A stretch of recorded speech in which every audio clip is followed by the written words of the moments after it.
এই যে সিলেটের জয়ন্তাপুরে কিছু আলেম নামধারী জালেমকে ওই এলাকার যারা এই পতিত সরকারের দোসর ছিল এরা 3 কোটি টাকা দিয়েছে এই আলেমদেরকে। এটা প্রমাণ হয়েছে আজকে সকালবেলা।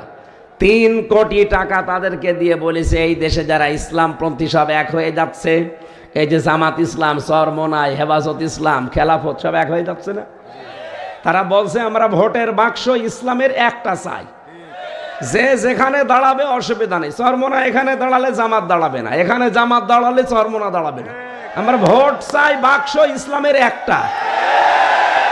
এইটা তৈরি করে দেন, সারা দেশে ইসলাম এদেশে কায়েম হতে বাধ্য।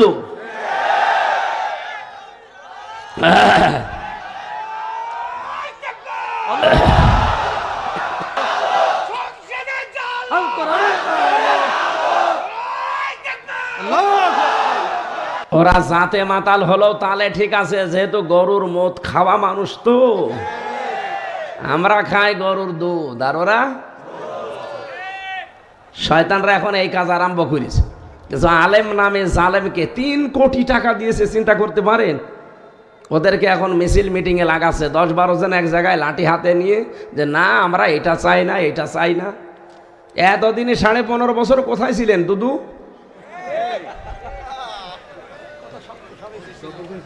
এখন তাদের একজনকে ধরে পিটিয়েছে প্রশাসন, বলছে যে এই করেছিল, কি করব, গোপনে টাকাগুলো দিয়ে গেল, হালাল করা লাগবে না। আমরাও আহ্বান জানাচ্ছি, শুধু সিলেটের জয়ন্তাপুরে না, বাংলাদেশের যেখানে যেখানে এই জালেমদের টাকা এরকম 3 কোটি 5 কোটি দিতে চায়, টাকা নেবেন, একদিন এরকম করবেন, পরের দিন টাকা হালাল হয়ে যাবে। ওই শয়তানরা মরুক। বলেন এই দেশে যেই মানুষগুলো এই তাগুতের সাথে মিশে বাতিলের 5 আটা গোলামি করে ইমানের দাবি করত, ওদের ইমান এখন ঠিকই আছে? জাতীয় মসজিদের সাবেক খতিব সে পর্যন্ত পালিয়েছে, কারণ সে নৌকা মার্কা নিয়ে দাঁড়াইতো। এটা লোক নৌকা মার্কা নিয়ে দাঁড়ায়, তার ইমান থাকে বলে আপনার মনে হয়? فقد قال الله تعالى في كلامه المجيد وبرهانه التوحيد: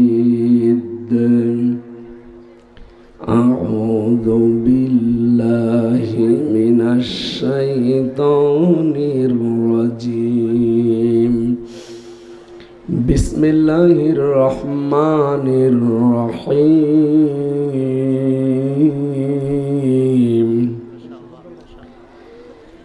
يا أيها الناس إن وعد الله حق فلا تغرنكم الحياة الدنيا ولا يغرنكم بالله الغرور صدقت يا ربنا عن أبي هريرة رضي الله تعالى عنه قال قال النبي صلى الله عليه وسلم الدنيا مزرعة الآخرة إلى آخر الحديث رواه ابن ماجه. وقال تعالى في شأن حبيبي وما زادهم إلا إيمانا وتسليما اللهم صل على سيدنا مولانا محمد بلغ العلا بكماله كشف الدجى بجماله حسنت جميع خصاله صلوا عليه وآله আলহামদুলিল্লাহ। বাংলাদেশের ঐতিহ্যবাহী জেলা বরিশাল, উজিরপুর থানার অন্তর্গত বামরাইল, এটা পশ্চিম ভরসা কাটি যুব সমাজ ও এলাকাবাসীর উদ্যোগে 2য় বাৎসরিক মহাবিশ্বের মহাবিশ্বয় আমাদের মালিক, আমাদের মনিব, মহান রব্বুল ইজ্জাত ওয়াল জালাল, তার মুখের পবিত্র বাণী কোরআনে কারীম এই শরীরের ভেতরে ৯,৭৬৮ প্রকার চামড়া আছে, কিন্তু আশ্চর্য কারো সাথে কারো চামড়া মেলবে না। আজকের এই সর্দার সাহেবের চামড়া আমার চামড়া দেখেন মনে হচ্ছে একরকম। ওনারটা কেটে যাক, ফেটে যাক, ছিঁড়ে যাক, পুড়ে যাক, আমার চামড়া নিয়ে লাগিয়ে দেবেন, জীবনও ভালো হবে না, আরো পছন্দ হবে। হ্যাঁ, আমার চামড়া যদি আমার শরীরের কোনো জায়গা থেকে কেটে আমার শরীরে লাগান তাহলে এই জায়গা ভালো হয়ে যাবে। ওনার চামড়া ভালো বানাতে হলে 3.5 হাত বডির এই ৯,৭৬৮ প্রকার চামড়ার কোনো জায়গা কেটে দেওয়া লাগবে। কি বুঝলেন এখান থেকে? একজনের চামড়ার সাথে আর একজনের চামড়া মেলে না, লাগাতে গেলেও নিতে চাই না, পছন্দ ধরে, নষ্ট হয়ে যায়। এর চামড়ায় ওর মেলে না, কিয়ামতের দিন আমার বোঝাও বহন করে দেবে। এটা আপনার পীর সাহেব আপনাকে বোঝায় আর আপনি বিশ্বাস করে ফেলেন। এটা পুরা ডাহা মিথ্যা কথা। কিয়ামতে কেউ কারো বোঝা বহন, আর কিয়ামতে আপনার পীর সাহেব আপনার সাথে উঠবে। কে বলিস আপনাকে? কিয়ামতে আপনাকে আল্লাহর সামনে ওঠা লাগবে একা একা। এটাকে আমি বানালাম? সূরা মারিয়ামের 95 নম্বর আয়াতে আছে, ওয়াকুল্লুহুম আতিহি ইয়াউমাল কিয়ামাতি ফারদা। আল্লাহ পাক বলেন কিয়ামতে প্রতিটি মানুষকে আমি ডাক দেব আমার সামনে, স্রেফ একা একা। কয়জন করি? এইজন্য নিজে ভাবেন আপনি যা করলেন এইটা নিয়ে আল্লাহর সামনে দাঁড়াতে পারবেন কিনা। চামড়ার সাথে চামড়া মিল হয় না, কিয়ামতেও বোঝা বহন করবে। ও আপনাকে বোঝায় আর আপনি বুঝে ফেলেন আপনিও পাগল। ওইটা আর একটা বাটপার। কথা বলেছে না কেন? যারা এগুলো বলে যে তোর কোনো চিন্তা নেই আমি আছি, ওইটা একটা বড় বাটপার। কারো উপরে ভরসা করে কোনো লাভ নেই। আপনার কাজের উপরে ভরসা করবেন যে কি কাজ আমি করে যাচ্ছি। কথা বোঝা গেছে? 3 নম্বরে মেলে না মানুষের এই চোখ। চোখের ভেতরে 1,70,000 রগ আছে। 5টা জিনিস দিয়ে আল্লাহ চোখ সাজিয়েছেন। মনি আছে, কর্নিয়া আছে, লেস আছে, লেন্স আছে, ইকুয়াল আছে। এই ইকুয়াল আবার 2 প্রকার, একটা ইকুয়াল একটা ডিপ ইকুয়াল। একটা এই দিকে একটা এই দিকে, এই 2 গর্তের 2 মাঝখানে আল্লাহ ওইটা ছড়িয়ে রেখেছেন। রব্বুল আলামিন বলেন এই চোখটা আমি এমনভাবে সাজিয়েছি কিয়ামত পর্যন্ত কারো চোখের সাথে কারো চোখের মিল আপনি পাবেন না। দেখতে মনে হবে এক, কিন্তু জীবন ওই একরকম না। 4 নাম্বারটা আমি পেয়েছি মানুষের এই হাতের এই যে ছাপ, এর ভেতরে 153টা রেখা আছে, সূক্ষ্ম সূক্ষ্ম এই রেখাগুলো। আজ পর্যন্ত কারো রেখার সাথে কারো রেখা মেলে না, কিয়ামত পর্যন্ত মিলবেও না। যদি মিলে যেত তাহলে সর্দার সাহেবের জমি জায়গা থাকতো, সব জাল দলিল করে নিয়ে নিতাম। কথা বলে না কেন? 5 নম্বরে যেটা মেলে না সেটা হচ্ছে জহব্বার আচ্ছাদন স্তর। 1,50,00,000 স্তর আছে আমার এই জহব্বার ভেতরে। 357 প্রকার খাবার এই জহব্বাই টেস্ট করতে পারে একবারে। কিন্তু বিশ্বে আমি যতগুলো দেশে গেছি, যত উন্নত মানের হোটেল রেস্তোরাঁ, যত বাড়িতে খাবার খেয়েছি, গাজীপুরের কাপাসিয়ার নিরিবিলি হোটেলে খাবার বেশি 180 প্রকার। এর উপরে আমি আর পাইনি। বিশ্বে আমি যতগুলো দেশে গেছি এই ছোট বয়সে, বাংলাদেশ তো কোনো জায়গা বাকি নেই। কোনো জায়গায় আমি এই 357 প্রকার খাবার একবারে রান্না হয় আমি পাইনি। পেয়েছেন আপনি? আমি 180 প্রকার পেয়েছি। তাহলে আমার জহব্বাই স্বাদ নেওয়ার স্তর আছে কত? 357 প্রকার। এত খাবার আপনি পাবেন কোথায়? ওই নিরিবিলি হোটেলে দেখি ওরা কলা পাতা সেদ্ধ করে বলে যে এটা ভর্তা, মানে এইভাবে 180 প্রকার। কাঁঠালের পাতা ভর্তা, এই সব ভর্তা ভর্তা মিলে, মাছের তরকারি, গোশতের তরকারি সব মিলে হচ্ছে 180 প্রকার। অথচ আল্লাহ আমাদের জহব্বার ভেতরে স্বাদ নেওয়ার স্তরই দিয়েছে 357 প্রকার। এটার সাথে কারোটার কারো মিল নেই। আমার রুচি একরকম, সর্দার সাহেবের রুচি এক। সর্দার না? আমিও সর্দার, আমি আমির হামজা সর্দার, তো ওইটা বংশের নাম। এই যে পাঁচটা বিষয় কারো সাথে কারো মিলছে না দুনিয়ায়, কিয়ামতের দিন আপনার সাথে যে মিলবে ও আপনার বোঝা বহন করে দেবে, যে তোর চিন্তা নেই, এগুলো কিন্তু বানোয়াট, মিথ্যা কথা। সুতরাং কারো ওপরে আজকে থেকে আর ভরসা করবেন, এটা যদি না করেন বাংলাদেশে অনেক দরবার এমনি উঠে যাবে, বিশেষ করে ফরিদপুরের এই দুইটা, এই রাজা কি, এটা কি দেওয়ান, কি নাম কি এটা, আটরশি, আর এই যে চন্দ্রপাড়া, এরপরে ঢাকার রাজারবাগ, দেওয়ানবাগ, কুতুববাগ, এই শরীয়তপুরের আছে সুরেশ্বরী। বাংলাদেশে এরকম 48,000 দরবার আছে। এই এলাকায় তো কম, সব বেশি সিলেটে আর চট্টগ্রামে।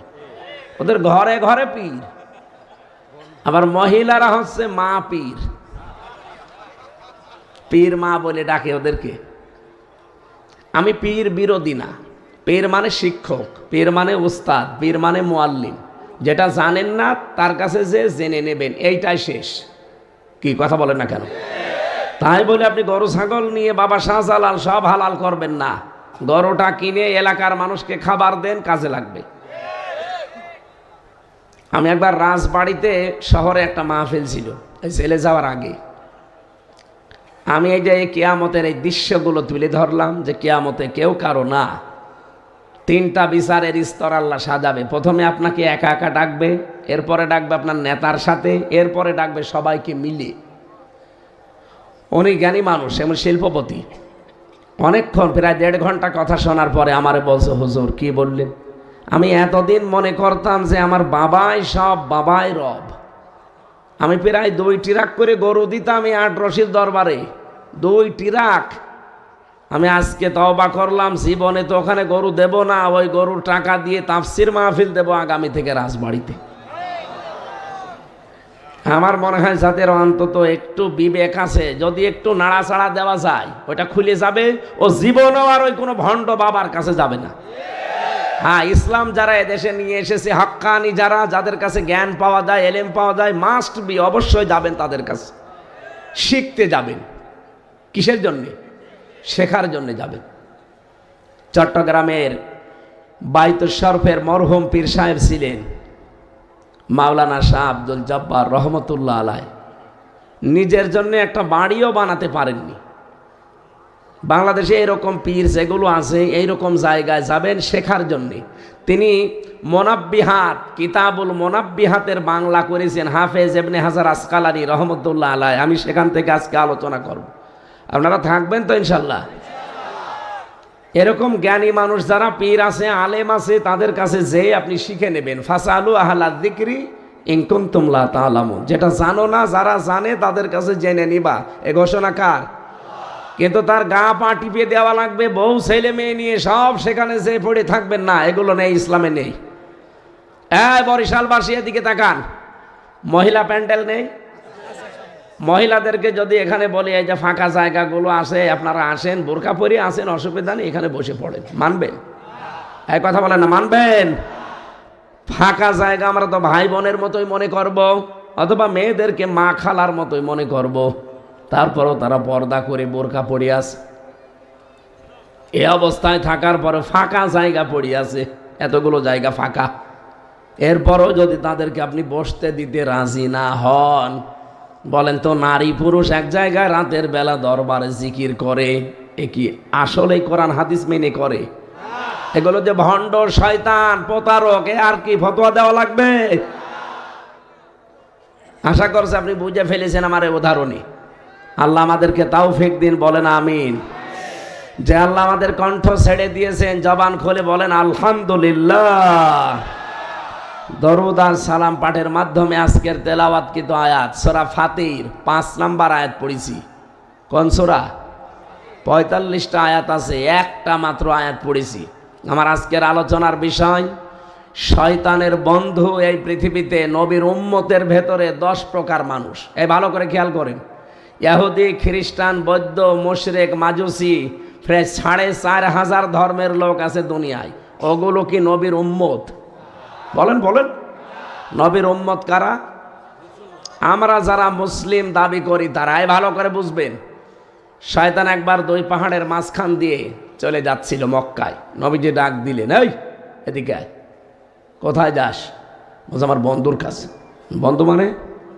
বলছে আপনার উম্মতের ভেতরে 10 প্রকার মানুষ আমার বন্ধু, আমি তাদেরকে খুব ভালোবাসি, আমি বন্ধুত্ব হিসাবে তাদেরকেই মেনে নিয়েছি, তাদেরকে আমি এখন একজন বন্ধুর কাছে যাচ্ছি তার উপকার করার জন্যে। শয়তান ওই দিন নবীকে আর একটা কথা জানিয়েছে, হে রাসূল আপনার কাছে আমি মিথ্যা বলবো না, আপনার উম্মতের ভেতরে 10 প্রকার মানুষকে আমি বন্ধু হিসাবে মেনে নিয়েছি, আর 20 প্রকার মানুষকে আমি শত্রু মনে করি। আমার আলোচনার বিষয় 30টা। এই আয়াত থেকে এই তথ্যগুলো সব বের করব। যারা যারা থাকবেন তারা হাত তোলেন, না থাকলে হাত তুলবেন না। এই আন্দাজে না, দেখেন তো হাত তোলেনি কে? এই যে আলহামদুলিল্লাহ, ঠিক আছে। আমি তো এইভাবে কথা বলি না, আপনারা জানেন আমার কথাবার্তার আর ধরন এইভাবে না। আসলে কণ্ঠ পারছে না, শরীর সাপোর্ট দিচ্ছে না, তাই কথা বোঝা যাচ্ছে তো। আমরা এই 30টা বিষয় দেখি, অন্য কোনো মানুষ কিন্তু না, ইহুদি খ্রিস্টান মুশরিক সব বাদ, শুধু নবীর উম্মতের ভেতরে শয়তানের বন্ধু কয় প্রকার মানুষ। সূরা ফাতির, ফাতির শব্দের শাব্দিক অর্থ কোনো মডেল ছাড়া, নমুনা ছাড়া যিনি তৈরি করেন। এই পৃথিবী আল্লাহ বানিয়েছেন কোনো মডেল দেখে দেখে, কোনো নমুনা দেখে দেখে। আমাদেরকে যে আল্লাহ বানালেন কোনো নমুনা দেখে? বলেন বলেন। এই যে যিনি নমুনা ছাড়া, মডেল ছাড়া বানাতে পারেন তার নাম ফাকির। তিনি তৈরি করেছেন কোন নমুনা, মডেল, চিহ্ন ছাড়া। 45টা আয়াতের একটা আয়াতে শুধু আমার আল্লাহ আমাদেরকে ডাক দিয়েছেন। ইমানদার বলেন না, ডাক দিয়েছেন ইয়া ইউহান্নাস, হে মানব মণ্ডলী, ইন্না ওয়াদাল্লাহি হক, অবশ্যই আল্লাহর ওয়াদা সত্য। ফালা তাগুররান্নাকুমুল হায়াতুদ দুনিয়া, এই দুনিয়ার জীবনটা যেন তোমাদেরকে ধোঁকার ভেতরে ফেলে না দেয়। দুনিয়ার জীবনে ধোঁকায় পড়ে যেও না। ওয়ালা ইয়াগুররান্নাকুম বিল্লাহিল গারুর, আর ওই মহাপ্রবঞ্চক, ওই শয়তান, ওই প্রবঞ্চকের ধোঁকায় পড়ে তোমরা যেন আল্লাহ সম্পর্কে আত্মভোলা হয়ে থেকো না। এটা বাংলা অর্থ ছিল। মহাপ্রবঞ্চক বলতে আল্লাহ কাকে ইঙ্গিত দিয়েছেন তার পরের আয়াতে জানিয়েছেন, ইন্নাশ শাইতানা লাকুম আদুউন ফাত্তাখিযুহু আদুওয়া, অবশ্যই তোমাদের শয়তান তোমাদের শত্রু, তাকে শত্রু হিসাবেই তোমরা গ্রহণ করো। ইন্নামা ইয়াদউ হিজবাহু লিয়াকুনু মিনা আসহাবিস সাঈর, অবশ্যই শয়তান তার দলবলকে ডাকে সে যেন জাহান্নামে তাদের সঙ্গে করে নিয়ে যেতে পারে।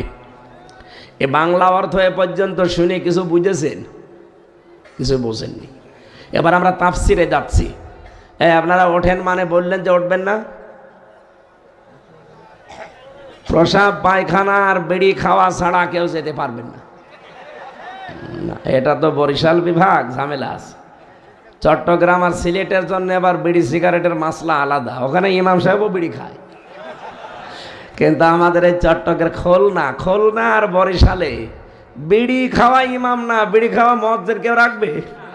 বিড়ি খাওয়া খাদেম রাখবে? এই দুই বিভাগ খুব কড়াকড়ি বেশি। বিড়ির ক্ষেত্রে, সিগারেটের ক্ষেত্রে চট্টগ্রাম আর সিলেট আবার একটু সহজ আছে। তো যেহেতু এটা সিলেটও না, চট্টগ্রামও না, এটা হয় বরিশাল নাই পাশে খুলনা। কথা বলে না কেন? আমার বাড়ি খুলনা বিভাগে, আপনারা বরিশাল, আমরা প্রতিবেশী। আমাদের একটু মিল আছে যে অন্তত আমরা আর যাই করি, বিড়ি খাই। বলছেন না? আকিস বিড়ি যায় কোথায়? যারা খান এটা ছেড়ে দেবেন, এটা বদ অভ্যাস। পৃথিবীর একটাই খাবার যার শরীরে লেখা থাকে আমাকে খাবেন না, খেলে ক্যান্সার হবে, লেখা থাকে না ভাই? পৃথিবীর কোনো খাবার এমন আছে যে লেখা থাকে যে আমাকে ধরবেন না, খাবেন না, খেলে মরে যাবেন? কেউ যদি বিস্কিটের ওপরে লিখে দেয় যে আমাকে খাবেন না, খেলে মরবেন, দোকানদার যদি টাঙিয়ে রাখে দোকানের ওপরে, মানুষ বলবে তোর বিস্কুট তুই খেয়ে মর। অথচ এই যে তামাক, কত কিছু নষ্ট করে দেয় শরীরের। আশা করছে এটা ছেড়ে দেবেন, আপনার ইচ্ছাই যথেষ্ট। ধূমপান ছাড়ার জন্যে, বিড়ি সিগারেট ছাড়ার জন্য ওয়াজ করা লাগবে না, আপনার ইচ্ছাই যথেষ্ট। বলেন বলেন, আপনি একটু মজবুত হয়ে সিদ্ধান্ত নেন। আর মা বোন যারা এসেছেন আপনাদেরকে বলি, যাদের স্বামী বিড়ি খায় ওর বিছানা আলাদা করে দেবেন। ওই বেটা থাকে কোন জায়গায় আমি দেখব। এমনি 2-4 দিন যে থাকতে পারবে না, শেষে বিড়ি ছেড়ে দেবে।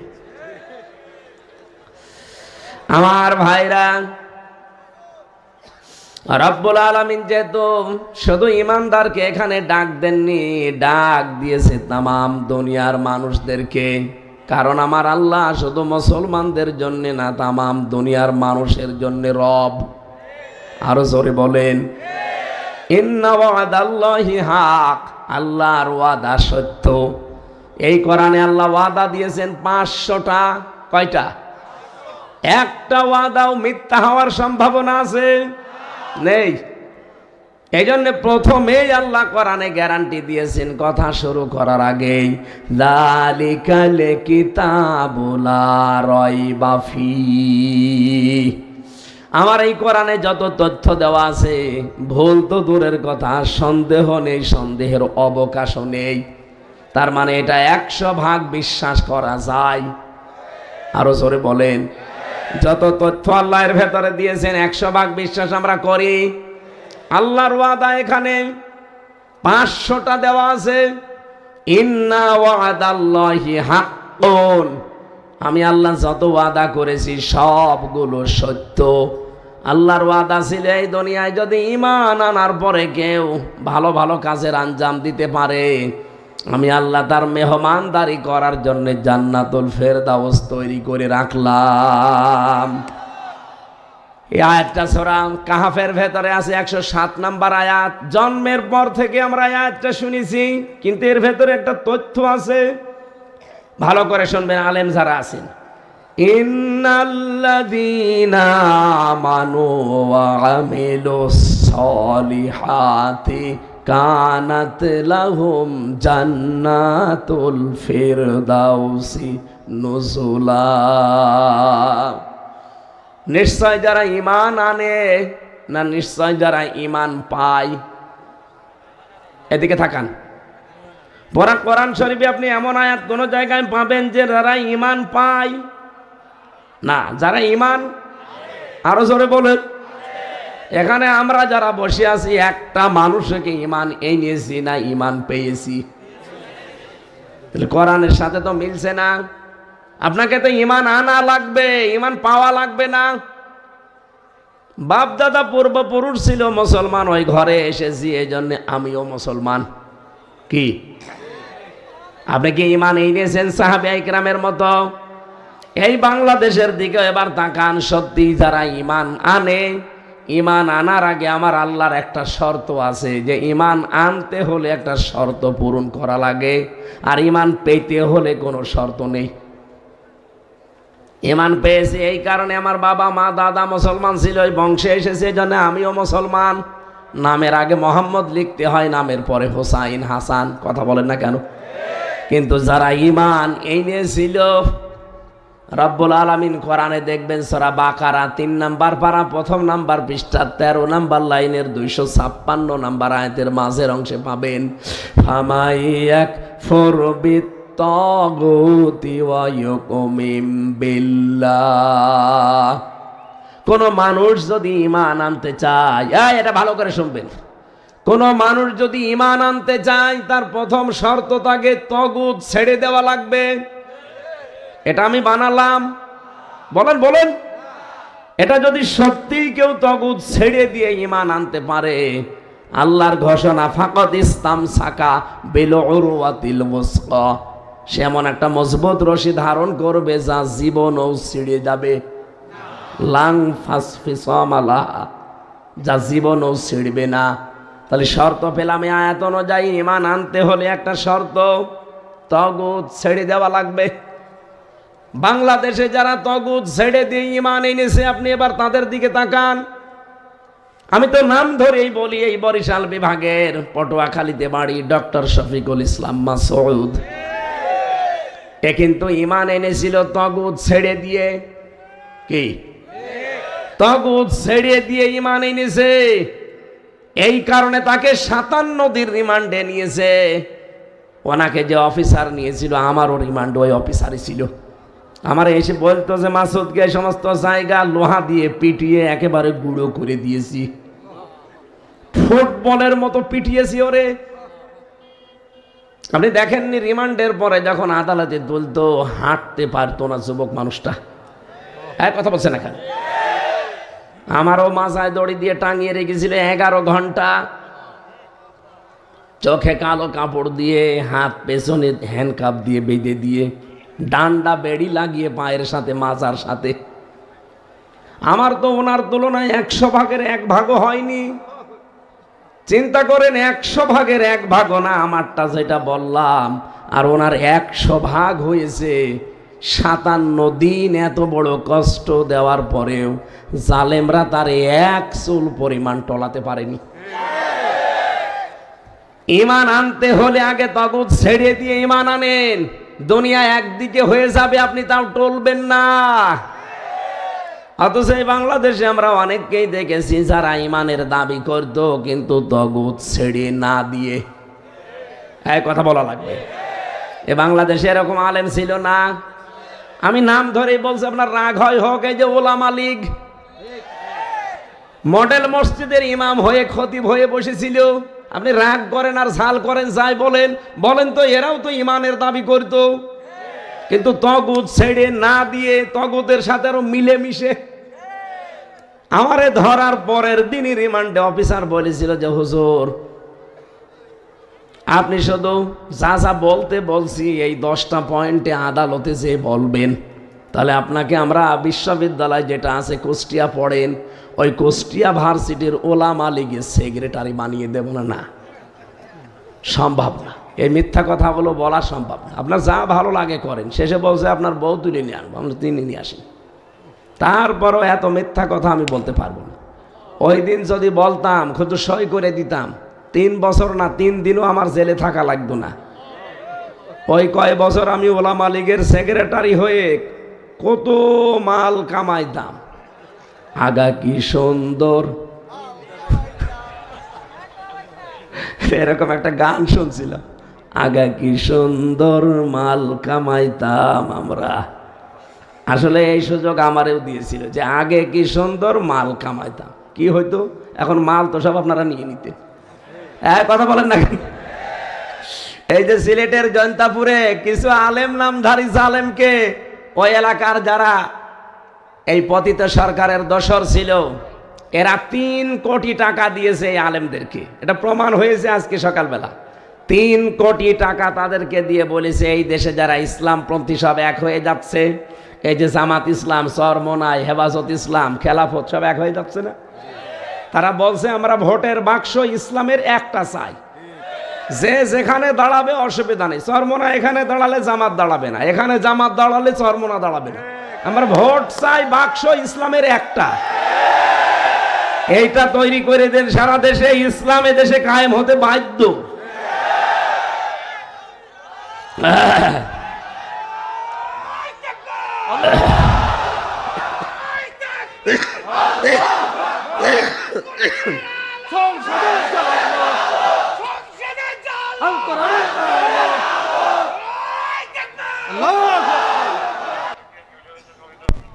ওরা জাতে মাতাল হলো তালে ঠিক আছে, যেহেতু গরুর মদ খাওয়া মানুষ, তো আমরা খাই গরুর দুধ, আর ওরা শয়তানরা এখন এই কাজ আরম্ভ করেছে। কিন্তু আলেম নামে জালেমকে 3 কোটি টাকা দিয়েছে, চিন্তা করতে পারেন। ওদেরকে এখন মিছিল মিটিংয়ে লাগাচ্ছে, 10-12 জন এক জায়গায় লাঠি হাতে নিয়ে, যে না আমরা এটা চাই না, এটা চাই না। এতদিনে 15.5 বছর কোথায় ছিলেন দুদু?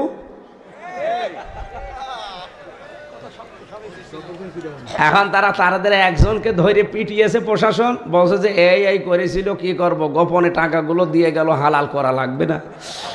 আমরাও আহ্বান জানাচ্ছি, শুধু সিলেটের জয়ন্তাপুরে না, বাংলাদেশের যেখানে যেখানে এই জালেমদের টাকা এরকম 3 কোটি 5 কোটি দিতে চায়, টাকা নেবেন, একদিন এরকম করবেন, পরের দিন টাকা হালাল হয়ে যাবে। ওই শয়তানরা মরুক।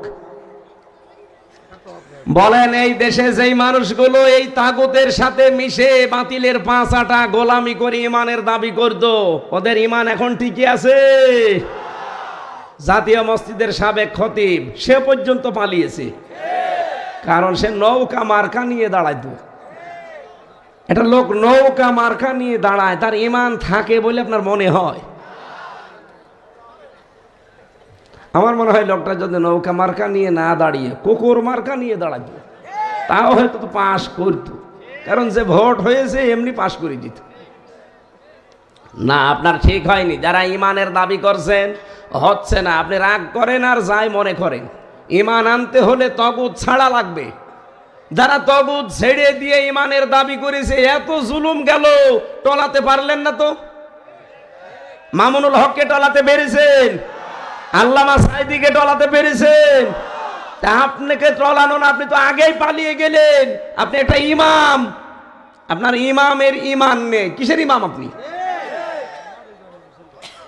ফরিদউদ্দিন মাসুদ, মুফতি জসিমউদ্দিন রহমানী আপনাদের এই বরিশাল বিভাগের সন্তান, 12টা বছর জেলে কাটিয়ে এসেছে। সে জানিয়েছে এই ফরিদউদ্দিন মাসুদ এ তগুতের, নিজেই তগুত, তগুতের গোলাম।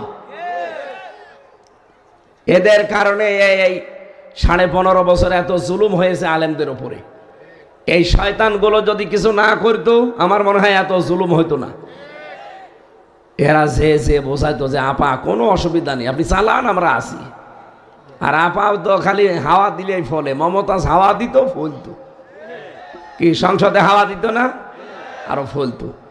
তো বিবেক আছে যে মমতাজের মতো একটা মানুষ হাওয়া দেয় আর আমি ফলি? ওকে মানুষের ভেতরে পড়ে? 300 টাকায় যারা দেহ বিক্রি করতে পারে তারা সংসদে যে বলে সংসদ সদস্য হয়, আর তারা হাওয়া দিত আর উনি বসে বসে তালি দিত। মানুষ এত নিচে নামে এসে। আমি ইমানের কথা বলছিলাম। ইমান আপনাকে পাওয়া লাগবে না আনা লাগবে? আর ইমান আনতে হলে আগে কি ছাড়া লাগবে? তগুত কি, এটা যদি আপনি না জানেন তো ছাড়বেন কি করে? তগুতের অর্থ 4টা। 1 নম্বরে তগুত মানে শয়তান। তগুত মানে কি? শয়তান তো আর দেশে নেই। 2 নম্বরে তগুত মানে মানুষের তৈরি করা আইন।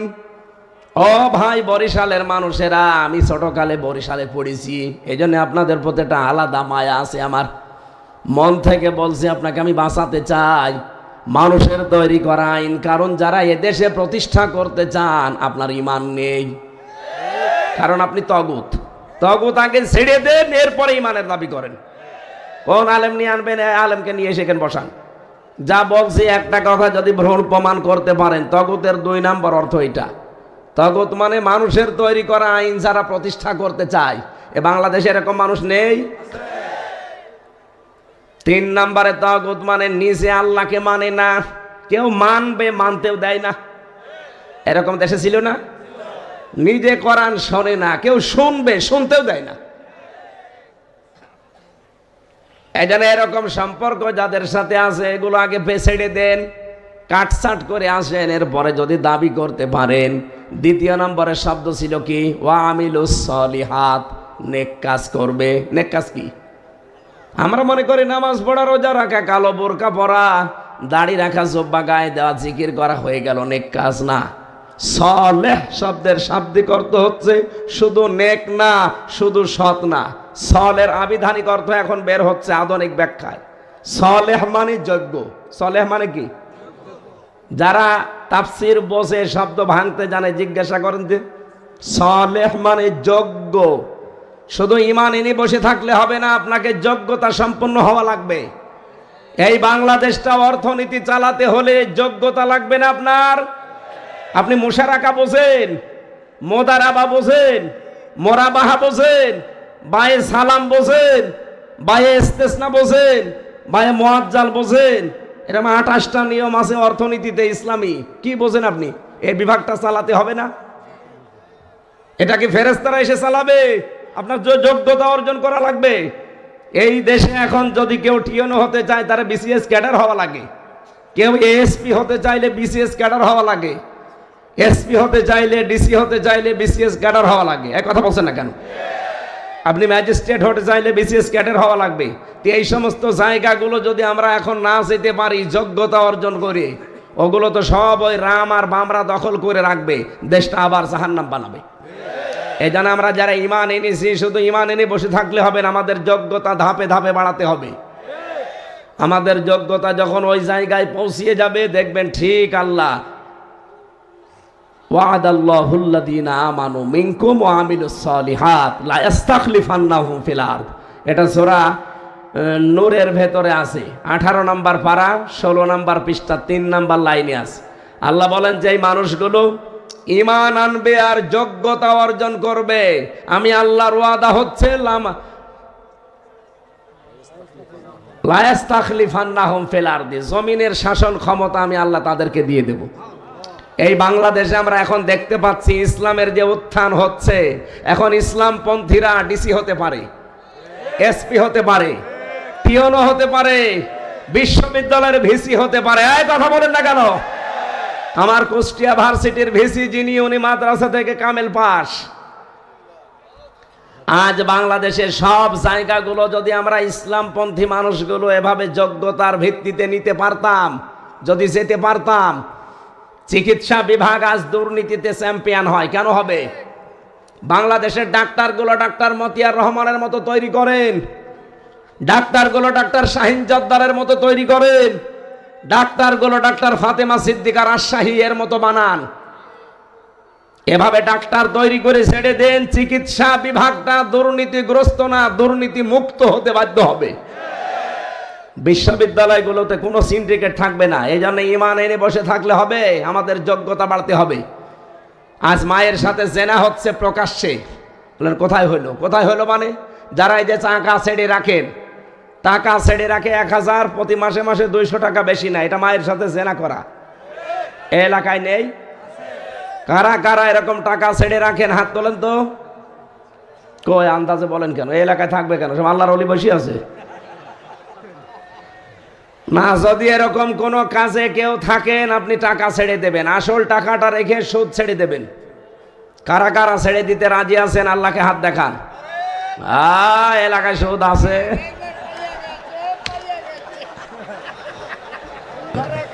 না ভাই, আপনি নামাজ পড়েন, আপনি রোজা রাখেন, আপনি হজ করে আসেন, কিসের ভণ্ডামি করেন আপনি? মায়ের সাথে জেনা করে নামাজ হয়? বলেন বলেন, মায়ের সাথে জেনা করে হজ হয়? অথচ এই কাজ আমরা ইসলামী অর্থনীতি না থাকার কারণে করছি। এখন বলেন, বাংলাদেশে যত ব্যাংকিং ব্যবস্থা আছে, এই মোশারাকা, মোদারাবা, মোরাবাহা, এই নিয়ম নীতিগুলো চালু করবে ফেরেশতারা? কারা? তাই আমাদের এই জায়গাগুলোতে যাওয়া লাগবে না? সালেহ মানে যোগ্য, এজন্য আমাদের যোগ্যতা লাগবে। এইটার জন্য যদি চেষ্টা করেন, 60 বছর নফল ইবাদতের চাইতে বেশি সওয়াব পাবেন। এই কথাগুলোই আমরা বোঝাতে পারি না। আল্লামা সাঈদী এইটাই বোঝাতে চেয়েছিল যে ঘরে বসে সুবহানাল্লাহ 1000 বার পড়ার চাইতে এই সুবহানাল্লাহটা একটু সংসদে নিয়ে যান। সুবহানাল্লাহ মানে কি? আল্লাহ পবিত্র। আল্লাহ যদি পবিত্র হয়, আল্লাহর বিধান পবিত্র না? কথা বলেন না কেন? তো বিধানগুলো শুধু এই কোরআন শরীফে থাকলে হবে? এটা তো 500 বিধান এখানে আছে। এখানে একটা সংবিধান নামে সূরা দেওয়া আছে, সূরা ফুরকান। এর ভেতরে 77টা আয়াত আছে, 73টা ধারা আছে। এটা যদি বাংলাদেশের সংবিধানে আমরা কায়েম করতে পারতাম, এই দেশের মানুষকে গাঁজা খেলে জেলে দেয়। আমি নিজে দেখেছি, গাঁজা খেলে জেলে দিয়েছে। এই যে হাফিজ আছে পেছনে, ও ভেতরে যে গাঁজার গাছ লাগিয়েছে। জেলার একদিন এসে বলছে, আরে গাঁজা খেলে পুলিশে ধরে জেলে দেয়, আর জেলের ভেতরে গাঁজার গাছ লাগিয়েছে, এখন আমরা দেব কোথায়? 73টা ধারা যতদিন বাংলাদেশের সংবিধানে আমরা প্রতিস্থাপন করতে না পারবো, 17 বার নাকি এই বাংলার সংবিধান কাটা ছাটা হয়েছে, পরিবর্তন হয়েছে, একবারও পরিবর্তন করা লাগবে না। এইটা নিয়ে যান, শুধু ওই 77টা ধারার 73টা ধারা নিয়ে যান, বাংলাদেশ মিনি জান্নাত হয়ে যাবে। চোর গেলে আর ডাকাত হয়ে বের হবে না, ডাকাত গেলে খনি হয়ে বের হবে না, যদি যায় কোনোদিন জেলখানায় তো থাকবে না, আর যদি থাকেও সংশোধনের জন্য ওখান থেকে আল্লাহর ওলি হয়ে বের হবে। এক কথা বলেন না কেন? আমরা ওইটা চাচ্ছি সামনে। আমরা ইসলামী অর্থনীতিতে আল্লাহর ওলি হব, আমরা সমাজনীতিতে আল্লাহর ওলি হব। এক কথা বলেন না কেন? শয়তান যাদেরকে সবচাইতে বেশি ঘৃণা করে, কয় প্রকার মানুষ? 20 প্রকার। বলেন বলেন। আর 10 প্রকার নবীর উম্মতের ভেতরে 10 প্রকার মানুষের কাছে খুব ভালোবাসার। তাদের ভেতরে 1 নাম্বার আমি পেয়েছি আল ইমাম জাহের, যারা জালেম শাসক। এটা তো আর দুনিয়ায় নেই। 2 নাম্বারে পেয়েছি অহংকারী লোক। 3 নাম্বারে পেয়েছি কৃপণ ধনী, সম্পদ উপার্জনে কোনো খেয়াল রাখে না। বাবা শাহজালাল, মদের কাছে কুত্তা বিড়াল সব হালাল। কোন হাত দিয়ে যে টাকা পয়সা আসছে যাদের খেয়াল নেই, এইরকম ধনী যারা, তারা শয়তানের বন্ধু। বলেন নাউজুবিল্লাহ। বাংলাদেশে প্রকার মানুষ নেই। 4 নাম্বারে পেয়েছি ওই আলেম যে জালেমের পক্ষে সাফাই গায়। এই 15.5 বছরে যেটা বেশি হয়েছে। এই কথা বলেন না কেন? তাহলে শয়তানের বন্ধু আলেমদের ভেতরেও ছিল না? বলেন। 5 নাম্বারে পেয়েছে যারা খেয়ানতকারী ব্যবসায়ী। এই যে খাদ্যে ভেজাল দেয়, ফরমালিন মেশায়। তীর গ্রুপের মালিক নাই এনারা? তেলের ভেতরেও কত রকমের 2 নাম্বারই দেয়, কিন্তু এটার এখনো ঠিক আছে মানটা, ওটা এখনো পর্যন্ত ঠিক আছে।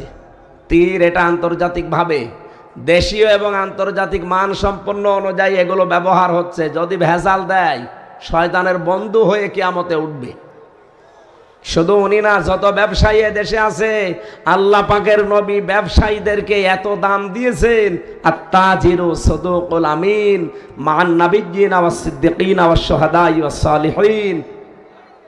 যারা সৎ ব্যবসা করে খাবে, সে যে ব্যবসায় হোক, যদি জায়েজ হয়, তাই বলে আবার বিড়ির ব্যবসা না, যেটা মানুষের উপকার হয়, এরকম ব্যবসা করে যারা খায়, যত ছোট কাজ হোক, কিয়ামতের দিন নবীদের সাথে, সিদ্দিকদের সাথে, শহীদদের সাথে আপনি উঠতে পারবেন। সুবহানাল্লাহ বলতে পারেন। খাদ্যে ভেজাল যারা দেন, তারা মানুষ হত্যাকারীর তালিকায় কিয়ামতে উঠবেন। কারণ আপনার এই খাদ্যে বিষ দেওয়া, ফরমালিন দেওয়া, ভেজাল দেওয়ার কারণে মানুষের কলিজা নষ্ট হয়ে যায়, হার্ট নষ্ট হয়ে যায়। এই কথা বলে না কেন? এই যে ডায়াবেটিস হচ্ছে আমাদের আজ, কেন? এই সমস্ত ভেজাল খাদ্য খাওয়ার কারণে। যেটা আপনি ফরমালিন দিনের ফলে, এই ফল আপনার মেয়েকে আপনি খাওয়াতে পারবেন? আমাকে খাওয়াচ্ছেন, আমার মেয়েকে খাওয়াচ্ছেন, আমার গোলন দুর্বল হয়ে যাচ্ছে। আপনি কিয়ামতে মানুষ হত্যাকারের তালিকায় উঠবেন। 6 নাম্বারে পেয়েছে যারা পণ্য ক্রাইসিস করে, এক জায়গায় আটক করে রেখে কিছুদিন পরে দাম বৃদ্ধি করে দেয়। বাংলাদেশে এটা নেই? এরা মুসলমান, নবীর উম্মত দাবি করলেও শয়তানের বন্ধু, কিয়ামতে ওর সাথে উঠবে। ইন্নামা ইয়াদউ হিজবাহু লিয়াকুনু মিনা আসহাবিস সাঈর। ও চায় আমার এই বন্ধুরা কিয়ামতে আমার সাথে যেন জাহান্নামে যায়। বলেন নাউজুবিল্লাহ। 7 নাম্বারে পেয়েছে যারা জেনাকারী। জেনা তো এ দেশে এখন নেই, ঘরে ঘরে জেনা চলছে। এই যে মোবাইলের ভেতরে এমন দৃশ্য আছে যেটা নিজে দেখলে আনন্দ লাগে, ইনি দেখলেই লজ্জা পান। এমন মানুষ নেই? এরকম দৃশ্য থাকলে ডিলিট করে দিন। এই জেনা, চোখের জেনা হচ্ছে, মুখের জেনা হচ্ছে, হাতের জেনা হচ্ছে, কলবের জেনা, সর্বশেষ লজ্জাস্থানের জেনা হচ্ছে। বিশেষ করে ধনী মানুষ এই দেশে আমরা যারা দেখতে পাই, এদের বিভিন্ন জিনিস দামি হয়। আজকে আমাকে কি দামি গাড়িতে করে আনতে গিয়েছিল। ধনী মানুষদের আমরা এটা দেখি, এদের গাড়ি দামি, বাড়ি দামি, পোশাক দামি, মোবাইল দামি, জামা দামি, খালি মেয়ে আর বউ কম দামি। এমন পোশাক পরিয়ে রাস্তায় নিয়ে আসে, আমার মনে হয় শয়তানও অত পাতলা পোশাক পরে না। মানুষকে আরো দেখায় যে জিনিস আমার আছে, আপনারা দেখেন। তা আপনার জিনিস আমি দেখে করব কি? 7 নাম্বারে 8 নাম্বারে পেয়েছে যারা সুদখোর। এই যে সুদের পর্যায় আছে, ইসলামী অর্থনীতিতে সুদের প্রকারগুলো আছে, এই সুদ আগে জানা লাগবে আপনাকে। 9 নাম্বারে যারা বখিল, দান করে না। 10 নাম্বারে যারা মাদক গ্রহণকারী এবং বিক্রেতা যারা, এই 10 প্রকার নবীর উম্মতের ভেতরে এই মানুষগুলোকে শয়তান বলে এরা আমার একেবারে উৎকৃষ্ট বন্ধু। আল মারউ মা মান আহাব্বা। দুনিয়ায় যার সাথে যার বন্ধুত্ব হবে, ভালোবাসা হবে, কিয়ামতে তার সাথে তাকে ওঠা লাগবে। আল্লাহ আমাদেরকে হেফাজত করেন। আমরা নবীর উম্মত দাবি করছি, আমরা যদি এই কাজগুলোতে থাকি, আমরা কি নবীর উম্মত আছি না শয়তানের বন্ধু হয়ে গেছি? আল্লাহ আমাদের হেফাজত করুন, বলেন আমিন। খালাকাল ইনসান আল্লামাহুল বায়ান। আল্লাহ তাআলা বলেন আমি মানুষ বানিয়েছি। আর মানুষকে কথা বলা আমি শিখিয়েছি, কিন্তু এই কথা বলা বন্ধ করে দিয়েছিল আমাদের এই বাক শক্তিকে যারা রুদ্ধ করে রেখেছিল। আল্লাহ রাব্বুল আলামিন ১৫০০ বছর আগে একটা যুগ ছিল, ওই জামানার নাম আমরা জানি, ইতিহাসের পাতায় আছে, আয়ামে জাহিলিয়াতের যুগ। জানেন না? জীবিত মেয়েদেরকে কবর দিয়ে দিত। এখনো জীবিত মেয়েদের কবর দেওয়া হয়। তো দুনিয়ায় আসার আগেই, ওগুলো তো দুনিয়ায় আসার পরে দিত, এখন দুনিয়ায় আসার আগেই দিয়ে দেয়। কথা বোঝেন? পরপর যদি ২, ৩টা, ৪টা মেয়ে হয়ে যায়, ডাক্তার যদি বলে যে এটাও মেয়ে হবে, আমার মনে হয় ওইটা আর দুনিয়ায় ও আসতেই দেবে না। গতকালকে আমি যেখানে ছিলাম, একজন এসে ১ গ্লাস পানি আর একটা আপেল নিয়ে এসেছে। হুজুর আপেল পুড়ি দে। আমি কি দিয়ে আপেল পড়বো? কোরআন শরীফের সূরা ফাতিহা এছাড়া আর কিছু আছে? সূরা ফাতিহা পড়ে ফু দেব। ও আমার কানের কাছে মুখ নিয়ে বলছে, হুজুর এমন আপেল পড়বেন যেন ছেলে হয়। মানে পরপর আমার ২, ৩টা মেয়ে আছে, আমিও ছাতা আর চাই না। এখন আমি সামনে একটা আশায় আছি, আপনি আপেলটা এমনভাবে পড়েন যেন ছেলে হয়। ওরে আপেল ফেরত দিয়ে বললাম, এই আপেল পড়ে যদি ছেলে হইতো আমার 3টা মেয়ে, আমি আপেল আমার ম্যাডামরে খাওয়াতাম। সুতরাং বহু ভ্রান্ত ধারণায় দেশে আছে আমাদের। কথা বলা এই যে শক্তিটা আমরা কোরআনে কারিম এবং হাদিস থেকে পেয়েছি। বিজ্ঞান এখন জানাচ্ছে মানুষকে আল্লাহ 5টা জিনিস আলাদা আলাদা দিয়েছে, যা দুনিয়ার কারোর সাথে কারো মিল নেই। এটা দেওয়া লাগবে না, এটা দিলে গলা ভেঙে যাবে। বাতাস দিলে একটু হালকা দিয়ে, আমি বলবো পরে। বসেন, এখানে বসে পড়েন, কেউ দাঁড়িয়ে থাকবেন। আপনার একটু পিছান, ওই যে পেছনে মানুষ আছে ডিস্টার্ব হবে, একটু পিছিয়ে বসে। এই কথা বলা যাবে না, দাঁড়িয়ে আছেন, বসে আছেন, থাকেন, কথা বলবেন না। আর মাহফিলে আসা নিষিদ্ধ, ডাক্তার বলেছে মুখে টেপ মেরে রাখবেন। তারপরও আজকে 3টা চলছে।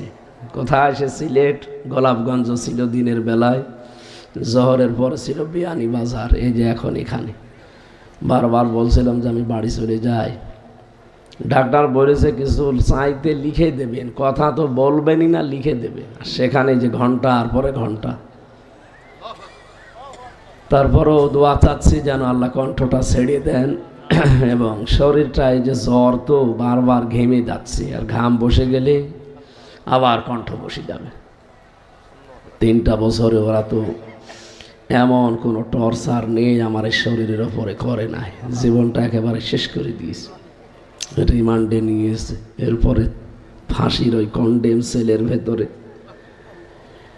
তারপরেও যে বেঁচে আছি, আমি তো কোনোদিন ভাবি না যে আবার বাইরে আসতে পারবো। ওরা যা আরম্ভ করেছিল, বহু মানুষ আমার সামনে মরে গেছে, লাশ হয়ে হয়ে বের হয়ে চলে যেত।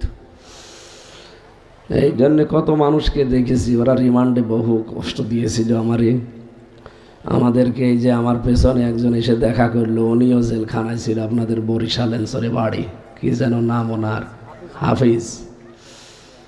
উনিও অনেক দিন জেলে ছিল। আসলে ওইটা জেল না, ওইটা একটা সেল। জেল তো 1 নাম্বার, 3 নাম্বার, 2 নাম্বার যেগুলো আছে ওইগুলো। এই 4 নাম্বার এইটা আসলে জেল না, এটা ফাঁসির কন্ডেম সেল। প্রত্যেকটা যারা মার্ডার মামলার আসামি বড় বড়, তাদেরকে এখানে রাখার কথা, আর আমার মতো সৈন্যপুটি নিজে রেখে দিয়েছে। তারপরও আমাদের যোগাযোগ বিচ্ছিন্ন রেখে দিয়েছিল। ওনাদের তো তাও মোবাইল দিত 7 দিন পরে সরকারিভাবে, আর আমাদের 3 বছরে একেবারে নিষিদ্ধ। বাড়ির লোক আসলে দেখাও করতে দিত না, এত কড়াকড়ি করত। টর্চার যা হয়েছে শরীরের ওপরে, স্বাভাবিক হতে সময় লাগবে। এখন যদি আমি এই যে পড়ে থাকতাম 10-15 দিন একাধারে, আস্তে আস্তে হয়তো কলাটা উঠতো, শরীরটা ভালো হতো। কিন্তু আপনারা তো গালি দেবেন। আজকে যদি না আসতাম, ওই যে কে দাওয়াত নিয়েছে, ওরে মনে হয় মানুষ গালি দিয়ে শেষ করে ফেলত যে হুজুরের দাওয়াতই দাওনি, খালি ভণ্ডামি করো। এখন কি করব, তারপরও বাধ্য হয়ে আসা লাগছে। আমি বলেছিলাম যে সালাম দিয়ে অন্তত দোয়াটা করে আসি। দোয়া চাচ্ছি যেন কণ্ঠটা হালকা ছেড়ে যায়। কিছু কথা বলার নিয়তে বসেছি, আল্লাহ যেন তৌফিক দেন, আমিন। খুব ভালো করে কথাগুলো মিলাবেন। 5টা জিনিস আমি বলছিলাম পৃথিবীর কারো সাথে কারো মিল নেই কিয়ামতের দিন। এই কারণে কেউ কারো বোঝা বহন করবে না, যেহেতু এটা বরিশাল বিভাগ। বরিশাল না? এই বিভাগের মানুষের একটা ভ্রান্ত ধারণা আছে, যাই করি বাবা আছে, কিয়ামতের দিন বাবার কাঁধে চড়ে চলে যাব। অনেকে আবার 2, 3, 4 পীরের মরিদ হয়, 2 হাত ধরে এইভাবে মারবে, মাঝখানে পলসিরাত পার হয়ে জান্নাতে চলে না। ওয়ালা তাজিরু ওয়াজিরাতুম বিজরা উখরা, কেউ কারো বোঝা বহন করবে না। তার প্রমাণ আমি এই 5টা বলছি। 1 নম্বরে কণ্ঠের স্বর। আজ পর্যন্ত যত মানুষ দুনিয়ায় এসেছে, কিয়ামত পর্যন্ত যত মানুষ আসবে, কারো কণ্ঠের স্বরের সাথে কারো কণ্ঠের মিল নেই। বিজ্ঞান এখন জানিয়েছে এই যে এই জায়গাটা, এখান থেকে কথা বের হয়, এখানে 27টা স্তর আছে। 27টা ধাক্কা খাওয়ার পর একটা কথা বের হয় আমাদের মুখ দিয়ে। কোরআন হাদিস বলছে এই প্রত্যেকটা স্তরে একজন করে ফেরেশতা বসে আছে। এর কাছে, এর কাছে, এর কাছে, এভাবে একটার পর একটা দিতে থাকে। 27 নম্বর জায়গায় যে ফেরেশতারা কথাটা কার সম্পর্কে কতটুকু খাটবে, কার কণ্ঠে কথাটা কেমন ভাবে দিলে মানাবে, সেইভাবে ওই ফেরেশতা বের করে দেয়। যদি আমার ভাই ফখরুলের আর আমার প্রত্যেকের কণ্ঠ যদি এক হইতো, এ রাতের বেলা যদি যে ফখরুল সাহেবের বাড়ি আমি সালাম দিতাম, ও মনে করতো ফখরুলই এসেছে, বাবা শাহজালাল সব হালাল হয়ে যেত না? কি দয়া করেছে বলেন আপনার এই কণ্ঠের স্বরটা পাল্টিয়ে। আলহামদুলিল্লাহ। সম্মানিত ভাইরা, আমরা যে কথা বলতে চাই, 27টা স্তর পার করার পরে যে আল্লাহ আমাদের কণ্ঠস্বরটা ছেড়ে দিলেন, একটা স্তরে যদি কোনো ঝামেলা থাকে আপনি কথা বলতে পারবেন না, খালি গো গা আওয়াজ বের করবেন, কথা বের হবে না। এই ক্ষমতা দুনিয়ায় কারো হাতে আছে? পোড়াটা কার হাতে? যে আল্লাহর হাতে, সে আল্লাহ বলছেন আল্লামাহুল খালাকাল ইনসান আল্লামাহুল বায়ান। আমি মানুষ বানিয়ে শুধু শেষ করে দেইনি, তাকে কথা বলা শিখিয়েছি। আমাদের এই কথা বলা যারা এতদিন রুদ্ধ করে রেখেছিল, আল্লাহ যেহেতু এখন ছাড় দিয়েছে, ছেড়ে দিয়েছে, বলেন আলহামদুলিল্লাহ। কিয়ামত পর্যন্ত বাংলাদেশে কারো কথা যেন আর বন্ধ না হয়, সেই ব্যবস্থা করা লাগবে না? যারা এই কণ্ঠস্বরকে রুদ্ধ করে দিতে চায় তারা যেন আর সামনে না আসে, সে যেই হোক। আমরা এমন মানুষকে চেয়ারে আর কোনো দিন দেখতে চাই না যারা মানুষের কণ্ঠনালী চেপে ধরবে। ওয়ালাকাদ কাররামনা বানি আদম, আল্লাহ বলেন বনি আদমকে আমি সম্মান দিয়েছি। এখানকে আল্লাহ জানিয়েছে যে ওয়ালাকাদ কাররামনা বানি মুসলিমিন, যে মুসলমান সন্তান যারা তাদেরকে সম্মান দিয়েছি না, মানুষ পদবাচ্যে যারা বিবেচিত তারাই আল্লাহর কাছে সম্মানিত। তারা কি? এই জবাব দিলেন না? এটা ক্লাস চলছে, অথচ এই সম্মানিত মানুষদের সম্মান হানি করার জন্যে এই 54 বছরই চেষ্টা চালিয়েছে অনেক জালেম এবং মুনাফিকেরা। আমরা চাই না বনি আদমের এই সম্মান আল্লাহ যেটা দিলেন এটা আর কেউ নষ্ট করতে যেন না পারে। পৃথিবীতে সবচাইতে বেশি সম্মান কার? মানুষের। বলেন কার? এই মানুষের সম্মান নিয়ে আপনি সিনেমিনি খেলতে আর পারবেন না। বিশ্বনবী মসজিদে নববীতে বসে আছেন, সামনে দিয়ে একটা লাশ যাচ্ছিল ইহুদির, নবীজি দাঁড়িয়ে গেলেন। সাহাবীরা বলে হুজুর আপনি দাঁড়াবেন না, এই লোকটা ইহুদি। নবীজি বলেন ইহুদি হোক, লোকটা তো আল্লাহর বান্দা, আমি তো দাঁড়িয়েছি আল্লাহর বান্দাকে সম্মান দেওয়ার জন্যে। জাতি হিসাবে সে যে জাতির লোক হোক আমার দেখার দরকার নেই। সুবহানাল্লাহ বলতে পারেন না? একটা ইহুদির লাশ দেখে নবী দাঁড়িয়ে যান, আর আমরা মুসলমানকে লাশ বানানোর আরো চেষ্টা করি। কত লাশ আপনি ফেলে দিলেন, সরকারি জরিপ বের হয়েছে 2732 জন মানুষ এই 24-এ লাশ হয়েছে। 34,703 জন মানুষ এখনো হাসপাতালের বেডে কাতরাচ্ছে। কারো হাত নেই, কারো পা নেই, কারো চোখ নেই, কারো অন্ডকোষ উড়ে গেছে। আগস্টের 6 তারিখে আমি হাসপাতালগুলোতে দেখতে গিয়েছিলাম কয়েকটা। কারো দেখি এক চোখ নেই, কারো এক হাত নেই, কারো অন্ডকোষ নেই। কি যন্ত্রণায় ছটফট করছে। এই যে বিশাল বোঝাটা দিয়ে আপনি তো চলে গেলেন 14টা ব্রিফকেস নিয়ে, ওগুলো তো সব ছাই ভরা ছিল। 14টা ব্রিফকেস যাওয়ার সময় নিয়ে চলে গেলেন, কাউকে কিচ্ছু বললেন না। খালি পাইলটকে বলেছে ব্রিফকেসগুলো উঠেছে, বলছে হ্যাঁ চলো। একটু যে বলে যাবেন যে হাসনাত কোথায়, তাও বললেন না। আপনার আত্মীয় না এটা? এটা ডাক দিয়ে তো বলতে পারতেন যে তুমি সিংহ পুরুষ। চলে গেলাম সিংহের মতো গর্জন দিও। কই আপনি কই? সে গর্জনও নেই, সে আগে গেছে। কাওয়া কাকুকেও বলে যেতে পারতেন। এমনকি আমার নাম্বারটা জোগাড় করে তো একটু বলতে পারতেন যে হামজা 3 বছর জেল খাটালাম, কিছু মনে করো না, চলে গেলাম।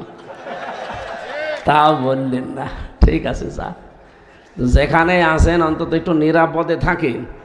যে মাঝে মাঝে কিমি বের হচ্ছে, কয়েকদিন আগে এটা সত্য কিনা জানি না, মনে হয় সত্য না, বের হয়েছে যে ওনার ছোট বোনকে ওই দেশের এক মন্ত্রী নাকি ধর্ষণ করেছে। নাউজুবিল্লাহি মিন যালিকা। এই কথা যদি সত্য হয়, এই শেষ বয়সে এসে আমরা নাতি নাত করে কি করব? এই বয়সে এসে একটা বদনাম না? অন্তত আপনারা নিরাপদে থাকেন। আর বিশেষ করে দাদার কাছ থেকে খুব দূরত্ব রাখা লাগবে। দাদারও বউ নেই, আপনারও স্বামী নেই। সেদিন একটা গান শুনছিলাম ইউটিউবে, মোদিরও বউ নাই। আমার গলা পারছে না তো, আমি এই জন্য আর বললাম না। না, যারা এগুলো করছেন এই ষড়যন্ত্র থামানো লাগবে। এক সময় আপনি আনসার দিয়ে, এক সময় হেলমেট দিয়ে, এক সময় রিকশা দিয়ে, এক সময় বিভিন্ন জিনিস দাঁড় করিয়ে এই দেশকে অস্থিতিশীল করার চেষ্টা করবেন না। আগস্টের 5 তারিখের আগে দেশটা আর নেই, এখন দেশ পাল্টিয়ে গেছে। সুতরাং কারো ষড়যন্ত্রে পা দিয়ে, উস্কানিতে পা দিয়ে নিজের ভবিষ্যৎ নষ্ট করেন না। আপনি বাস্তবতা টের পাচ্ছেন না ভাই। এমনকি কিছু মানুষ এই যে চাঁদাবাজি করেন বিভিন্ন জেলায়, এখন এগুলো বন্ধ করেন। মনে করছেন কিছুই তো হয় না। কে বলেছে কিছু হয় না? গোয়েন্দা বিভাগ সব নখদর্পণে রেখেছে। আমি তো ওদের সাথে মাঝে মাঝে যোগাযোগ করে দেখেছি। বলছো হুজুর আমরা পর্যবেক্ষণে রেখেছি, দেখছি কে কি আমল করে, কাজ করে। ও মনে করছে আমি নারায়ণগঞ্জে বন্দরে রাত 2টার সময় চাঁদা চাইতে গেলাম, টের পেল কি করি গো? আরে ভাই, রাত 2টায় আপনি পায়খানায় বসে বসে কি করেন তা ওরা ওই অফিসে বসে দেখতে পায়। আমি নিজে দেখেছি ওদের মেশিন রিমান্ডে। এত উন্নত ওরা ওই মেশিনগুলো নিয়ে এসেছিল ইসরায়েল থেকে।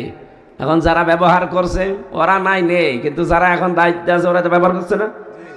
আপনি মনে করছেন যে আমি কোথায় কি করে কেউ টের পাই না? সব কিন্তু ওরা দেখতেছে। এই জন্য আপনি সাবধান হবেন। আপনারা অত্যাচারিত, জুলুম, নির্যাতনের শিকার একটা মাজলুম দল। ওই 14 দল বাদ দিয়ে আমরা যা আছি সবাই মাজলুম।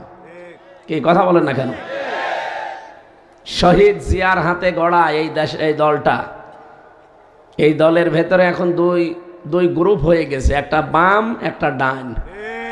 ডান যারা আছে তারা কিন্তু জান প্রাণ দিয়ে চেষ্টা চালাচ্ছে, কিন্তু বাম কিছু আছে তারা দাদাদের ফাঁদে পা অলরেডি দিয়ে দিয়েছে। এই জন্য তাদের মুখ থেকে এখন উলট পালট কথা। এই 15 বছরে জালেমরা যা বলেছিল ওরা এখন ওইটা বলছে। এই জন্য আপনারা এই বাম জিনিসটা কিন্তু খারাপ। বাম হাত দিয়ে মানুষ কি করে আপনি জানেন না? কি আমি বলা লাগবে? আর বামপন্থী যারা এরা জাহান্নামী। কি আমি বানিয়ে বললাম? আপনি কোরআনে কত আয়াত আল্লাহ দিয়েছেন। যারা বামপন্থী এরা হতভাগা, এরা জাহান্নামে যাবে। আল্লাহ নিজে তাদের উপরে লানত করেন। বলেন নাউজুবিল্লাহ। এজন্য আপনারা ফাঁদে পা দেবেন না ভাই। এই 15.5 বছরে আপনারা জুলুম অত্যাচার নির্যাতনের শিকার। হ্যাঁ, কিছু মানুষ জুলুম নির্যাতনের একেবারে স্টিম রোলার এতভাবে চলেছে তাদের উপরে, চলার আর কায়দা নেই। এই কারণে হয়তো ডান বাম ইনকাম করছেন। এই দোষ শুধু এই নিরীহ কর্মীগুলোর না, এই দোষ আমার মনে হয় এই যে সমস্ত দলের লোক চাঁদাবাজি করে তাদের দ্বারা মেন দায়িত্বে আছে বড় বড় এইগুলোর দোষ। তারা ক্ষমতায় থাকাকালীন কোটি কোটি টাকার মালিক অলরেডি হয়ে বসে আছে, আর যত ঝামেলা পুইয়েছে এই সাধারণ এই কর্মীগুলো। এদের বাড়িতে আজ খাবার নেই, মেয়ে লেখাপড়া করবে, খাতা কিনবে, খাতা কেনার টাকা নেই। কেন? জামাত ইসলাম দেখছে না তাদের দলীয় লোকজনকে? আপনারও তো দল, আপনি দেখতে পারেন না? তারা মামলা চালিয়েছে, বাড়ি ঘরের আটা চাল তরি তরকারি কিনে দিয়েছে, ছেলে মেয়ে লেখাপড়া করিয়ে দিয়েছে, তারপরেও তাদের টাকা নেই। আর আপনি কোটি কোটি টাকার মালিক হয়েছেন এই কর্মীগুলোর ঘাড়ের ওপরে পা দিয়ে। তারা বছরের পর বছর জেল খাটবে। এই বরিশালের একজন আমার সাথে ছিল, বড়গুনায় বাড়ি, তার 313টা মামলা। তারে মাঝে মাঝে বলতাম যে ভাই আপনি কবে জামিন নেবেন, কবে বের হবেন, আর কয়টা হাজিরা দেবেন? সে একটা কর্মী মানুষ, তার জীবনটা শেষ করে দিয়েছে, অথচ বড় বড় লোক নেই বিএনপিতে। হ্যাঁ, কথা বলে না কেন? আজ যারা দাদাদের ফাঁদে পা দিয়ে, উস্কানিতে পা দিয়ে উলট পালট কথা বলেন, আপনি কি টাকার মালিক কম হয়েছেন আমরা জানি না? আমি নাম ধরে বলতে গেলে এখন অনেকের বলতে পারবো। যেই কয়জন আসেন সারা বাংলাদেশে, বরিশাল বিভাগেও যারা বড় বড় দায়িত্বে আছেন, কি করবেন? টাকা কবরে নিয়ে যাবেন? এতদিন যারা জুলুম অত্যাচার নির্যাতনের শিকার হয়েছে তাদের পেছনে খরচ করেন। ইসলামী দলের লোকজনকে দেখেও শেখা যায় না এরা কি করছে। এদের নিজেদের আখের গোছানোর কোনো চিন্তা আছে?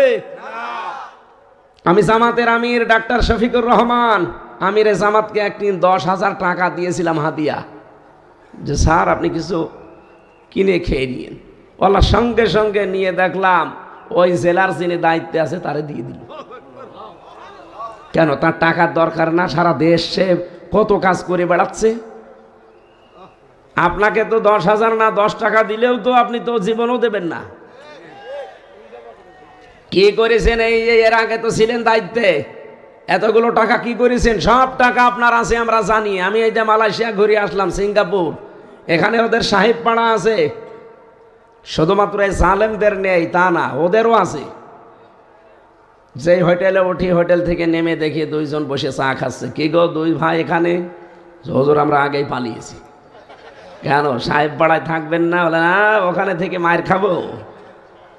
ওই জায়গায় গেলে বাংলাদেশের মানুষ এখানে আছে, পিটিয়ে ভর্তা বানিয়ে ফেলবে। এই জন্যে যারা করছেন এই ছোটোখাটো মানুষগুলো, ভাইরা আপনারা একটু ধৈর্য ধরেন, দেশটা আগে একটু দাঁড় হোক। বাইরের বিভিন্ন মিডিয়া কিন্তু এখন একেবারে চাতক পাখির মতো চেয়ে আছে। আপনি টের পাচ্ছেন কিছু? এই যে ভয়েস অফ আমেরিকা কিছুদিন আগে একটা রিপোর্ট দিয়েছে, 257টা দেশ আছে পৃথিবীতে, প্রত্যেকটা দেশের ওপরে তাদের নজর। এতদিন আমাদের এই প্রতিবেশী নামে কলঙ্ক, এই দাদা বাবুরা এই 54 বছর আমাদের নামে যে মিথ্যাটা ছড়িয়েছে, এই জানুয়ারির 1 তারিখে সেটা পুরা মিথ্যা, এটা প্রমাণ হয়ে গেছে। মাইক্রোসফট এটা খ্রিস্টানরা চালায়। তারা জানিয়েছে তামাম দুনিয়ায় সবচাইতে বেশি মিথ্যা তথ্য পরিবেশন করে ভারত। আরে ভাই, ওরা কি আমার খালাতো ভাই? ওদেরকে আমরা টাকা পয়সা দিয়েছি? ওরা নিজেরাই রিপোর্ট বানিয়েছে, সবগুলো চিন্তা ভাবনা করে গবেষণা করে বানিয়েছে। সুতরাং এই 54 বছর বাংলাদেশের বিরুদ্ধে সাম্প্রদায়িক সম্প্রীতির নেই, এদেশে সংখ্যালঘু নির্যাতন হয়, এরকম কথা বলে বলে যারা বিশ্বের মোড়লদের বিশ্বাস করানোর চেষ্টা করিয়েছিলেন, মোড়লরা এখন বুঝে ফেলেছে আপনারা মিথ্যা কথা বলেন। আপনারা তো প্রতিবেশী, ওইটা তো আর পাল্টানো যাবে না, চরিত্র পাল্টান আপনারা। বিশ্বের মানুষগুলো আমরা দেখি মাটির নিচে কেউ সোনা পায়, রূপা পায়, কেউ তেল পায়, গ্যাস পায়, আর আপনারা এমন শয়তান শুধু মাটির নিচে মন্দির পান। এই কথা বলেন না কেন? তাও মন্দির যেখানে সেখানে পায় না, শুধু মসজিদের নিচে পায়। পিটিয়ে লম্বা করা দরকার শয়তানগুলোকে। বলে না, 500 বছর আগে এখানে মন্দির ছিল। আরে শয়তান, বাংলাদেশে সহ এই অঞ্চলটা 850 বছর মুসলমানেরা শাসন করেছে। যদি আমাদের ধর্মে জবরদস্তি থাকতো, জোর জবরদস্তি বাড়াবাড়ি থাকতো, একটা মন্দিরও মাটির উপরে থাকতো না, সব মাটির নিচে চলে যেত। ঢাকার স্বামীবাগের ইস্কন মন্দির, এখন যদি বলি এটা 1000 বছর আগে মসজিদ ছিল, ভেঙ্গে আমরা মসজিদ বানাবো, কি মানবেন আপনি? কোন কারণে আল্লাহর ঘরগুলো ভেঙে দিচ্ছেন? গতকালকেও একটা ভেঙেছে। আল্লাহর ঘরে হাত দেন, উনি কি বসে আছে? আপনাদের বাপ দাদারা একবার কাবা শরীফে হাত দিয়ে কাজ ফিম মাকুল হয়ে গেছে। এই কথা বলে না কেন? আপনারা যা আরম্ভ করেছেন আল্লাহ কিন্তু ধরে না, ধরলে কিন্তু আর ছাড়বে না। 7 সিস্টার এমনি যায় অবস্থা। ওদিকে ডোনাল্ড ট্রাম্প ঘোষণা দেয়নি যে আমি শপথ নিয়েছি 20 তারিখে, এখন ভারতের 16 লাখ ভারতীয় আছে, আমি আর রাখবো না, সব ফেরত পাঠিয়ে দেব। আমাদের সাথে আপনাদের ব্যবসা বাণিজ্য বন্ধ। ওরা যদি 16 লাখ পাঠিয়ে দেয়, দাদা ধুতি খুলে যাবে। এর পাচ্ছেন কিছু? ধুতি খুলে যাবে। আমাদের ব্যবসা বাণিজ্য আপনাদের সাথে আর দরকার নেই। যে চুক্তিগুলো করেছিলেন, 53টা না 54টা চুক্তি করেছিলেন কন্যার সাথে, এখন কন্যা নেই, চুক্তিও নেই। আর ইউনূস, আপনি যে দোয়া পড়বেন বিপদে পড়ে, কোন দোয়া পড়বেন? পড়তেও পারবেন না। দোয়া ইউনূস পড়বেন, আর ও বেটা তো আন্তর্জাতিক খেলোয়াড়, চুক্তি সব বাতিল করে দিয়েছে। কে কথা বলে না কেন? 27টা দেশের ভিসা হয়তো ভারতে, সব টান দিয়ে নিয়ে চলে এসেছে বাংলাদেশে। ওর মাথা না, ওটার ম্যাগনেট। নাকি ছোটখাটো খেলোয়াড় মনে করছেন? ওর অনেক উপরে হাত আছে। খালি একবার ঘোষণা দিয়েছিল বাংলাদেশ যদি শান্তিতে না থাকে, 7 সিস্টারও শান্তিতে থাকবে না। দাদার ওই দিন থেকে ঘুম হারাম হয়ে গেছে। কত চেষ্টা চালাচ্ছে এই দেশটা ভাঙার, আপনি জানেন তো? পারছে না, পেরে উঠছে না। আমাদের ভয় দেখিয়েছিল যে আমাদের না খাইয়ে মারবে। আরে ভাই, সামনে 1 মাস পরে আমাদের তো 1 মাস না খেয়ে থাকা ফরজ। এই যে সামনে 1 মাস না খেয়ে থাকা ফরজ না? আর আমাদের ভয় দেখেন, এখন নিজেরাই ভয়ে মরছে। ওদের পেঁয়াজ, ওদের আলু সব পচে যাচ্ছে। আমি বাংলাদেশের ছাড়া ভারতের প্রদেশগুলোতে বেশি থেকেছি, কারণ এখানে তো আমার অনুষ্ঠান হতে দিত না আগে। 18, 19, 20 সালগুলোতে হতে দিত না। 21, 22, 23 তো পুরা জেলখানায়। এই জন্য ওই সময়গুলো বেশিরভাগ কাটিয়েছি আমি এই ভারতের এই প্রদেশগুলোতে। দেখেছি ওই মানুষগুলো যে কি, ওদের খুব ভয় জীবনের উপরে। খালি ভয় দেখাবেন যে তোরা কিন্তু মেরে ফেলবো, ও আপনার বাবা না, দাদা না, পরদাদা ডাকবে। এত ভয় ওদেরকে। কোরআনে কারিমে আল্লাহ জানিয়েছেন, লা তাজিদান্না আশাদ্দান নাস আহারাসাল হায়াতিদ দুনিয়া মিনাল্লাযিনা আশরাকু। হে নবী, দুনিয়ার প্রতি মহব্বত, জীবনের উপরে সবচাইতে বেশি লোভ আপনি 2টি জাতিকে দেখতে পাবেন। 1 নম্বরে মুশরিক। 1 নম্বরে কারা? ওরা কি? এই জন্য এত ভয় ওদের মরণের। শুধু বলেছি যে ওই দেশে চিকিৎসা নিতে যাব না। বাংলাদেশে দরকার হয় 8টা বিভাগে আমরা 8টা আন্তর্জাতিক মানের হাসপাতাল বানাবো। পাগল হয়ে গেছি, কারণ ওরা এই দেশ নিয়েই চলে। কি আরম্ভ করেছে দেখেন তো। একটা প্রতিবেশীর সাথে ওদের কোনো মিল আছে? কথাগুলো বলছে, এগুলো রেকর্ড হচ্ছে এই কারণে। একটা প্রতিবেশীর সাথে ওদের মিল নেই। এই জন্যে তো আন্তর্জাতিক বিশ্বগুলো আজ খেপে গেছে যে কি আপনি এত ভালো মানুষ, তো একটা প্রতিবেশীর সাথে আপনার মিল নেই। মানে আফগানিস্তানের সাথে একটা বর্ডার আছে, মিল নেই। আর পাকিস্তানের সাথে তো দা কুমড়ার সম্পর্ক। মালদ্বীপের সাথে মিল নেই, শ্রীলঙ্কার সাথে মিল নেই, ভুটান এতটুকু একটা রাষ্ট্র, তার সাথেও মিল নেই। মায়ানমারের সাথে মিল নেই, নেপালের সাথে মিল নেই, চীনের সাথে তো নেই। আমাদের সাথে ছিল, কন্যা নেই, মিল নেই। হ্যাঁ, ব্যবসা বাণিজ্য দরকারও নেই। এতগুলো দেশ যদি আপনাদের ছাড়া চলতে পারে, বাংলাদেশও চলতে পারবে ইনশাআল্লাহ। আমাদের ব্যবসা এখন হবে তুরস্কের সাথে, চীনের সাথে, পাকিস্তানের সাথে, যাদের ভেতরে মানবীয়তা আছে। এই কথা বলেন না কেন? আপনারা তো মানুষের ভেতরে পড়েন না। এত মিথ্যা কথাই 54 বছর ছড়িয়েছেন। এই দেশে মুসলমানদেরকে এবং ইসলামকে দাবিয়ে রাখার জন্য সবচাইতে বেশি ভূমিকা পালন করেছেন আপনারা। যারা দায়িত্বে ছিল এরা এত খারাপ হতো না, এদেরকে শুধু উস্কানি দিয়ে দিয়ে আলেমদেরকে, কত আলেম আমি জেলখানায় দেখলাম, এক এক ব্লকে ৭৬ জন আলেম ভর্তি করে রেখেছে। আরে ভাই, আলেমরা কি করেছে আপনার? আমার মতো একটা ছোট্ট মানুষকে আপনি ৩টা বছর এইভাবে জীবনটা নষ্ট করে দিলেন। কি হয়েছে? আমি তো এখনো দেশে টিকে আছি, আপনি তো থাকতেও পারলেন না। এই জন্য জুলুম যারা করে ওদের বিরুদ্ধে সরাসরি মামলা দেবে আল্লাহ নিজে। জুলুম যারা করে, যারা জালেম, ওদের বিরুদ্ধে মামলা কার? আরো জোরে বলেন। জেলে বসে বহু কষ্ট করি, কারণ ওখানে আমার খাতা কলম দিতে চাইতো না কারারক্ষীরা। বহু কষ্ট করে করে পারিবারিক জীবন নিয়ে, কারণ বহু মানুষ ওখানে জেল খাটতেছে পারিবারিক জীবনের কারণে। দাম্পত্য কলহ কি করে হয় এবং তার সমাধান কি করে করা লাগে, আমি জেলে টুকে টুকে রেখেছিলাম, বাইরে এসে ওগুলো বই লিখেছি। দাম্পত্য জীবনের কলহ এবং তার সমাধান, নারীদের জন্য একটা, পুরুষদের জন্য একটা। কোন জায়গায় গাড়ি আছে আমি জানি না, ওই যে গেটের সামনে সাদা গাড়ি আছে, ওখানে যেই কয় পিস আছে যাওয়ার সময় মেয়েদের জন্য নিয়ে যাবেন। যে মাকে, মেয়েকে, বোনকে, বউকে উপহার দেবেন। ছেলেদের একটা আছে, মেয়েদের একটা আছে।